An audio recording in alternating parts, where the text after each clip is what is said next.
আজকে আপনাদেরকে দেখাবো সকালের নাস্তা। খুব লোভনীয় আকর্ষণীয় একটি নাস্তা, একদম সহজ রেসিপি। আপনার হাতের কাছে যা আছে তাই দিয়ে আপনি এই নাস্তা তৈরি করতে পারবেন। আমার রাজকন্যা অনেক দিন থেকে বলছিল, আম্মু হোটেলের মামাদের মতো করে হালুয়া বানাও। তো সেই আমার মেয়ে অনেক দিন ধরে বলছিল রাজকন্যা, তা আজকে করে দিলাম। এই যে সুজিগুলোকে ভালো করে টেলে নিচ্ছি।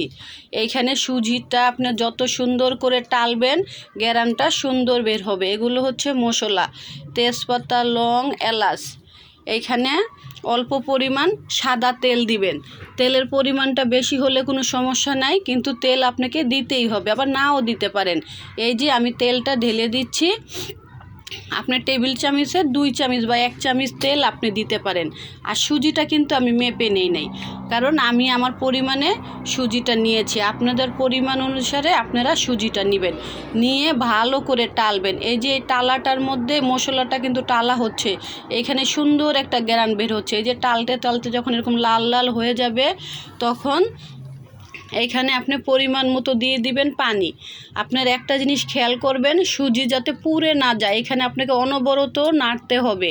আমি যতক্ষণ বয়স দিচ্ছি এর আগেই কিন্তু সুজিটা আমার রান্না হয়ে যায়। সুজি রান্না করা একদম সহজ একটা ব্যাপার, কিন্তু সুজি টালাটাই হলো কঠিন। অনেকেই সুজি টালতে পারে না, হয় পুড়ে যায়, নইলে সুজিটা কাঁচা থাকে। এই যে দেখেন আমার সুজিটা কত সুন্দর একটা কালার চলে আসছে, কিন্তু এইখানে আমি কিছুটা জর্দা রং অ্যাড করে দিচ্ছি। আমার রাজকন্যা বলছিল হোটেলের মামাদের মতো করে খাবে হালুয়া।